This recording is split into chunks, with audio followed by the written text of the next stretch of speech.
getting you the evidence you need to bust a cheater. This is Dave Ryan's War of the Roses, 101.3 KDWB.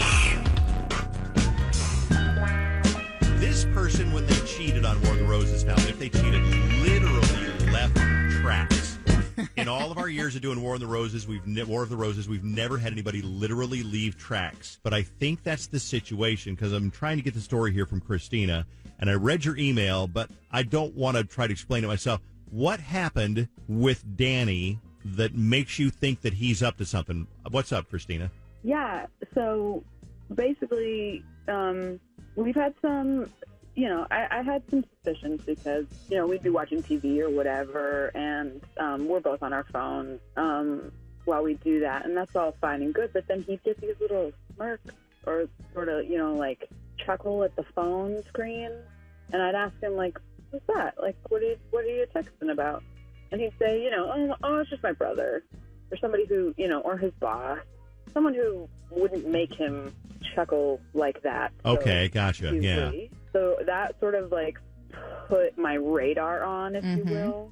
And then I noticed at the same time, he'd go, we have a beagle, her name's Lulu, and he would go on these long walks with her, like longer than they should be, because it's been really cold and snowy, and he'd go on these long walks. I'm like, what are you doing? And just so happened that last week, and this is why I emailed you, so last week he went on one of these long walks fairly recently after like a pretty fresh snow, and we have this alley that runs behind the back of our house.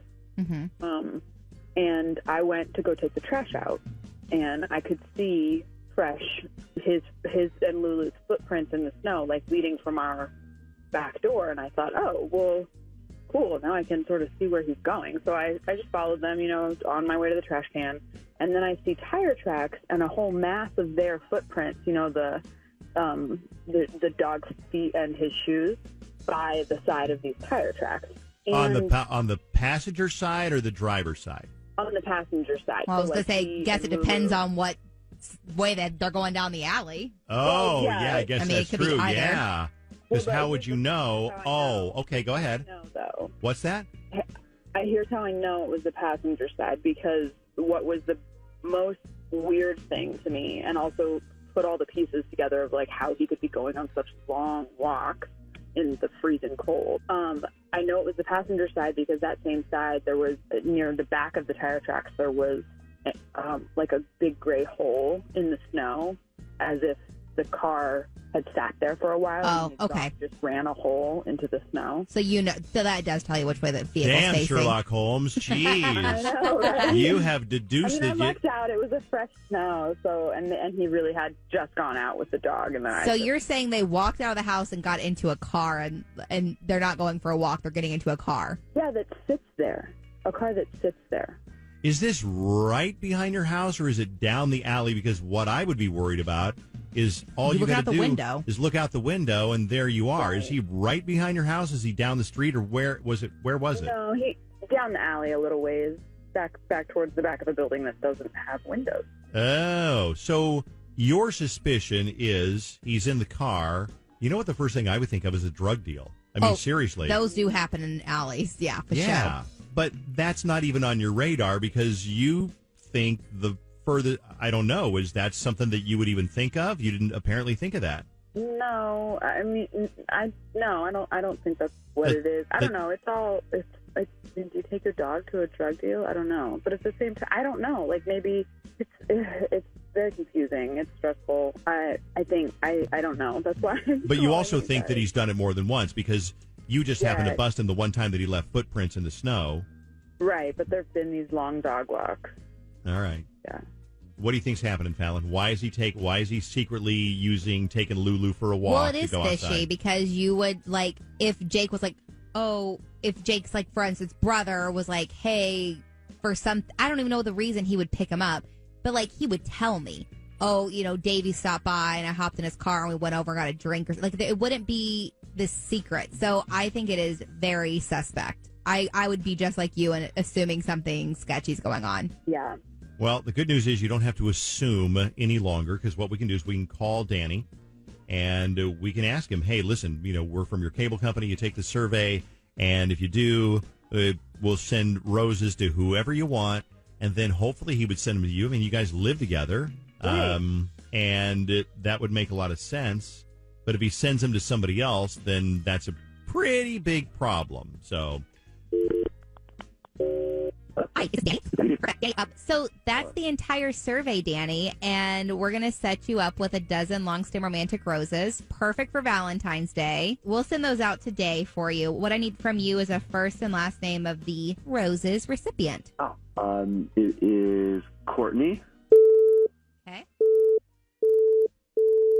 Oh, I'm glad you spelled that because I would not have spelled that right. You can leave a little card on the flowers if you would like. A card on the flowers? What do you mean by that?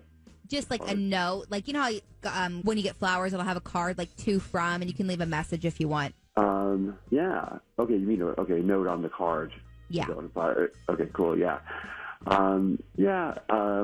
It's to the one who one day I will see, not until death, but until the end of time. This is the longest what? That was message. What? Poetic right there. Oh, Danny, we're just both readers. What? They're both readers, he said. We're just busting your chops a little bit, Danny, but you're about to get really busted right now because the message on the card was funny, deep, very deep, but there's some bad news. Let me introduce myself. My name's Dave, and I work at KDWB, and the woman you just talked to is Fallon. She works at KDWB, and the reason we called you is not because we really care about your cable service, and we don't care whether you like it or not. It doesn't matter to us. What we care about is there's a girl named Christina, your girlfriend, and she is very curious is probably who Courtney is, because, and guess what? She's listening on the phone right now. Hi. What is going on, Court? Yeah, what is going on? No, that's not Courtney. That's Christina. Your girlfriend, or one of your girlfriends. Well, let me back up a second here. Christina called us because she's worried that you are being a little bit fishy. So, Christina, tell Danny what it is that raised your suspicion anyway.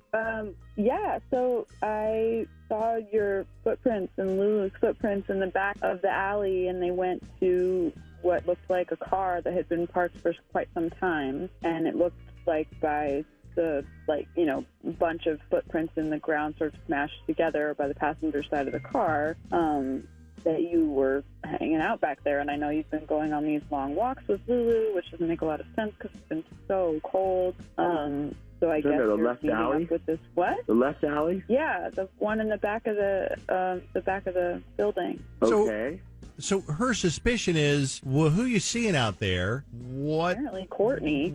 Apparently Courtney is the one in the back that you're going out to meet her, and when you're supposedly on a walk with Lulu the Beagle. And so she called us to test you, and you sent the flowers to Courtney. So do you have any explanation? That was, I mean, it wasn't romantic or anything. I was just buying weed. You sent flowers to your weed dealer? They're both readers. They love paper. Wait a second. Now, see, that's what I said when I first heard the story, is it sounds like he's probably buying weed. But if that's the case, why didn't you tell Christina what you were doing? Okay, so because I'm not supposed to be doing that anymore, and we made that agreement. But I just needed to go to sleep, and that's why I did it. And I'm a little bit sorry for that. I'm sorry for that. Well, what about sending the roses to Courtney, though? How do you explain that one? Do you get a free little toke out of a gift like that? Wait, is Courtney your weed dealer? That's what he's saying. Yeah. Courtney's your weed dealer? He's saying that. Yeah. Okay. I mean, it's possible, I buy weed from very shady. I don't like this, Danny. There's a lot of lies going on here. What do you think the biggest lie is, Christina? Where do you start? I don't know. Well, first of all, it is.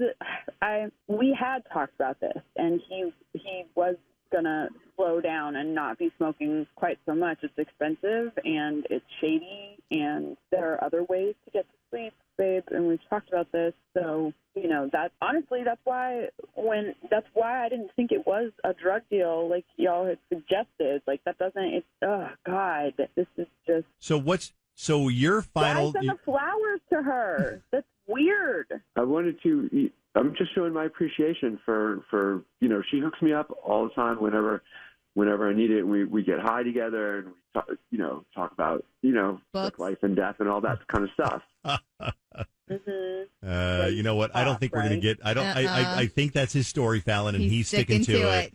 So you know what, Christina? We've done everything we can. Our job is done here. I'm sorry we don't have a definitive answer for you, but at least you know that he didn't think about you first when it came to roses. And that's not always a good thing. Yeah. Who are you guys? And what are you? Why don't you stay out of this whole thing?